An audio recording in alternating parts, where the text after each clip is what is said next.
great time for us. Minister Hussain is working hard on the mandate he's given, and tirelessly he's working to deliver all Canadians what promises we made in the campaign. And I would be happy to join with my team, Raj Grewal from Brampton East, Kamal Khera from Brampton West, Ruby Sota from Brampton East, and Ramesh Sangha from Brampton Centre. I would like to call them to join with us. And we are working in one team, very strong team. And today we are here, and we want welcome to Minister Hussain. And I'm happy to thank Mayor Jeffrey to host us today. She's working very hard, and then always there for us when we need it. And I'm just calling my colleagues to come here, and I want to invite Minister Hussain, and let's give him big applaud and warm welcome.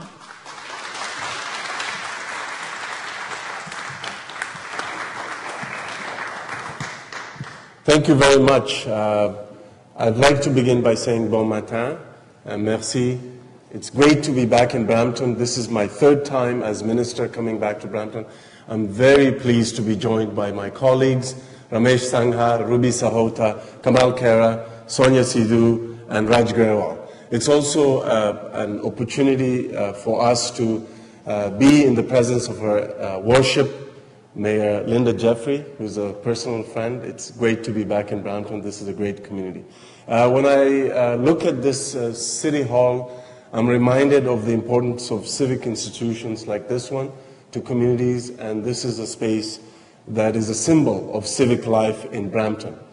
And for those who have come from other parts of the world to make Brampton their home, whether it is that skilled immigrant who's come to Canada from Chandigarh, whether it is that young woman from Pakistan who's come to Canada to join her partner in Canada, the international student from Beijing, China, or the caregiver from the Philippines who's now in Brampton. All of them look to places like Brampton City Hall and feel and hope that they can one day belong to spaces like this. And in their effort to do that, they look to Canadian citizenship. And they long to join the Canadian family by obtaining Canadian citizenship and taking that oath of citizenship. And each one of you who has had the opportunity to be part of the Canadian family by taking the oath of citizenship and becoming a Canadian citizen knows how deeply touching that moment was for you. I certainly remember 15 years ago when I took my oath of citizenship, how moving it was for me to finally join the Canadian family. And in addition to that personal feeling, it's also a really important community feeling because, as we know, Canadian citizenship is the last step in the integration of newcomers to our society. But something happened in the last number of years, whereby the previous government had deliberately put obstacles, real barriers to citizenship for permanent residents who were genuinely seeking to join the Canadian family and to also be fully integrated into our society. And those barriers were unnecessary. They prolonged people's steps to join the Canadian family. They made it really hard, put undue pressure on young applicants, for example, and older applicants, and just made it really difficult, for example, to accumulate the physical presence requirements. And that is why today I'm very pleased to announce that we're making the important changes in Bill C-16 that have been long awaited by permanent residents. Permanent residents have been waiting for these changes for a long time. And they were eagerly awaiting these changes for the very reason that I spoke about earlier, which is that they wish to be part of our Canadian family. So today I'm pleased to announce that those long-awaited changes in Bill C-6 will come into force next week as of October the 11th. And the first part of that change that will come into force next week is the physical presence requirements for citizenship. Under the old system, you had to be physically present in Canada for 4 out of the last 6 years before you apply for citizenship. Under Bill C-6, coming into force next week, October the 11th, as of October the 11th, you will be required to be physically present in Canada for 3 out of the last 5 years before you apply for citizenship. That is really important because it will mean that many, many permanent residents will be able to apply for citizenship earlier, and it will mean that their path to citizenship will be eased and they can join our family sooner. In addition to that, we are also ensuring that the requirement to be in Canada for a consecutive number of days each year, 183 days, was causing real hardship for a lot of applicants, and we're getting rid of that requirement as well. That means permanent residents can be free to travel outside Canada for study, family reasons, or work reasons, and then come back and still be able to accumulate the necessary number of days before they become eligible for Canadian citizenship. The second step that we're taking that will come into force on October the 11th as part of our changes is the number of days that people have spent in Canada prior to becoming PR. Prior to our changes, you could be in Canada for a number of years as an international student, as a visitor, as a worker, or as a protected person. And those days will not count towards your physical presence requirements. And that was unfortunate because we know that people start to form an attachment to Canada prior to even becoming permanent residents. So as part of the changes that will come into force on October the 11th, temporary workers as well as protected persons who are in Canada will be able to count half days for a number of days that they were in Canada prior to applying. And so within a 5-year period, they can count half days for up to 1 year, for up to a maximum of 1 year, as part of their physical presence requirements. So, for example, if an international student has been here for a number of years, they can potentially accumulate 1 year prior to becoming a permanent resident, and then would have to wait for only additional 2 years before they apply for citizenship. The next step that we're also making sure that comes into force on October the 11th is the age range for language and knowledge requirements for citizenship. This is a particularly important point that we heard from the community.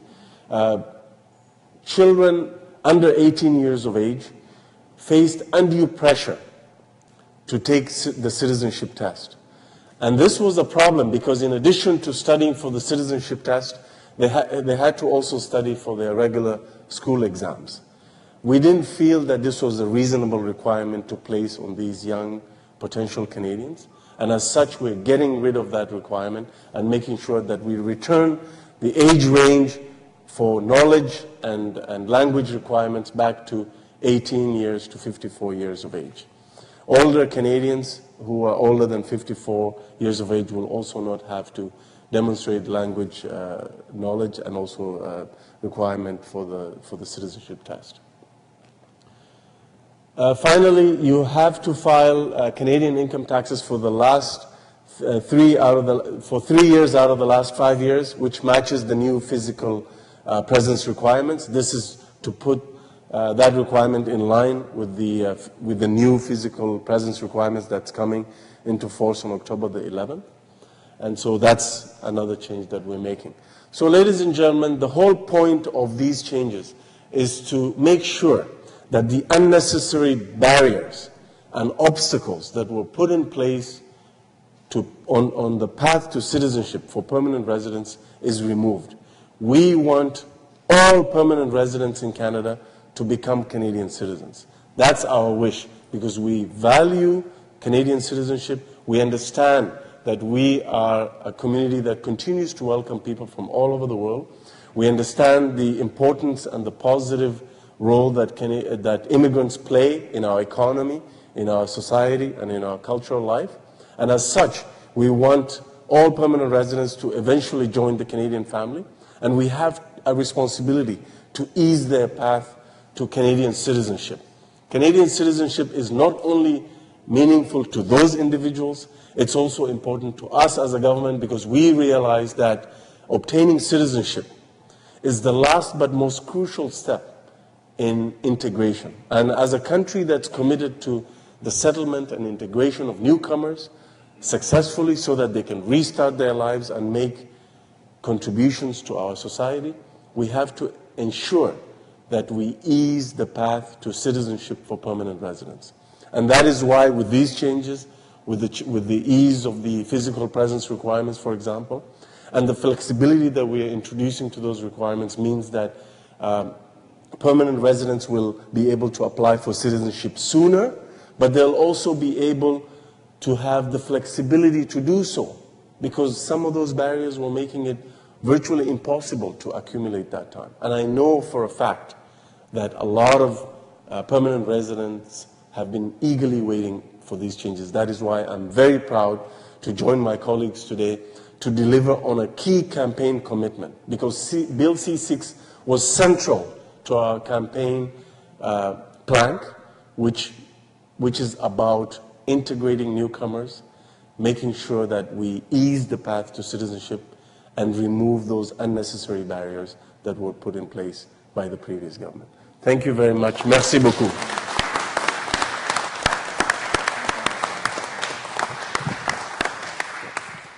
Okay, thank you very much, Minister. Now we're going to begin the question and answer period. Just a reminder that question and answers are for media only. And our first question is from Fairchild Television.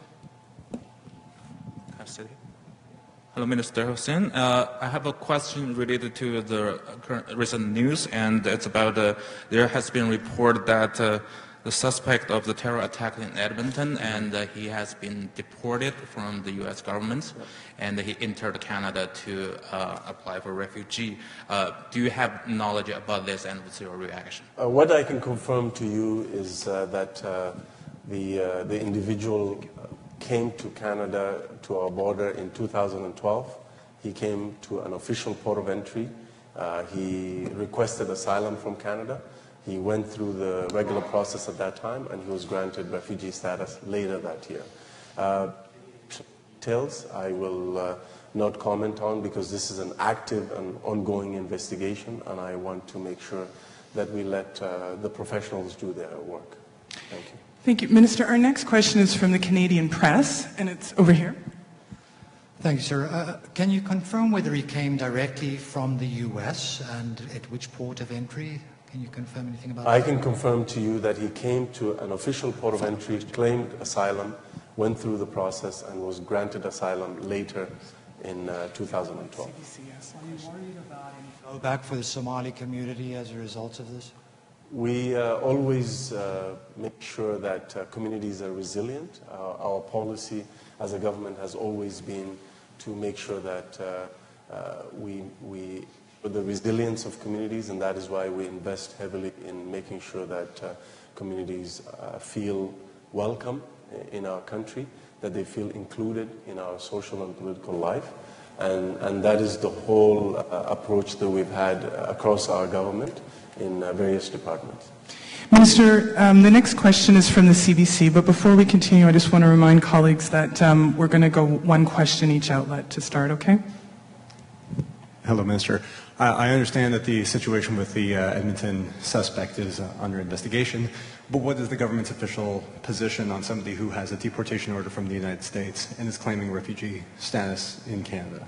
It's important to note that anyone who claims asylum in Canada, whether it is at an airport or at a border crossing, it has to go through the rigorous processing that we have in place.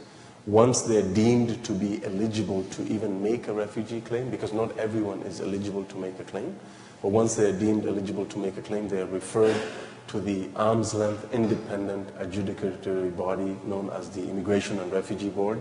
That board is the one that is responsible to determine the merits of each and every case when it comes to asylum claims. We have time for one more question. Is there somebody else who would like to ask a question? No? Okay, seeing no questions, then that... oh, I'm sorry, there's a question on the other side. Hang on. Just let me get over there and I will give you the mic.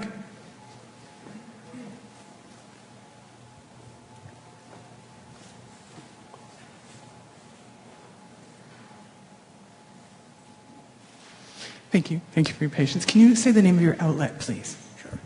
Good morning, honorable members, Mr. Minister.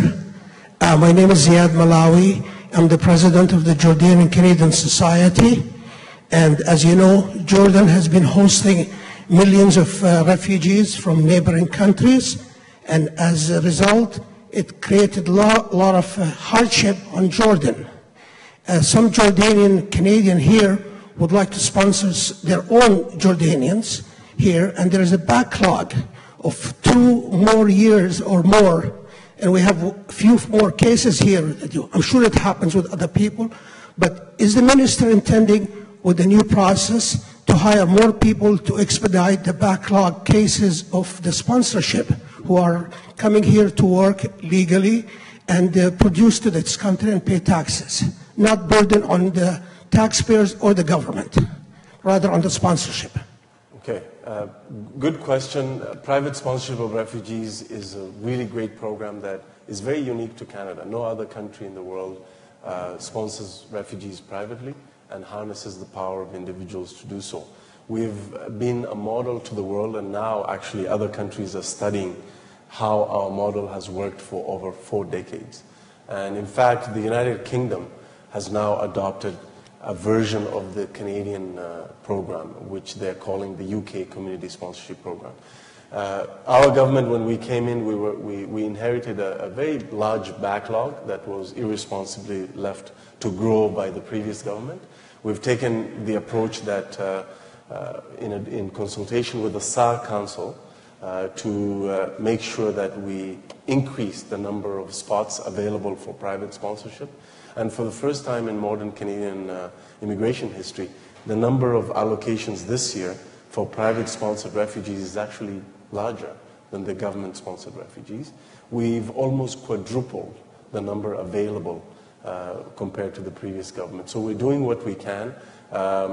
My predecessor as immigration minister, the Honorable John McCallum, used to say that he's the only immigration minister in the world who cannot bring enough refugees to meet the demand of his citizens.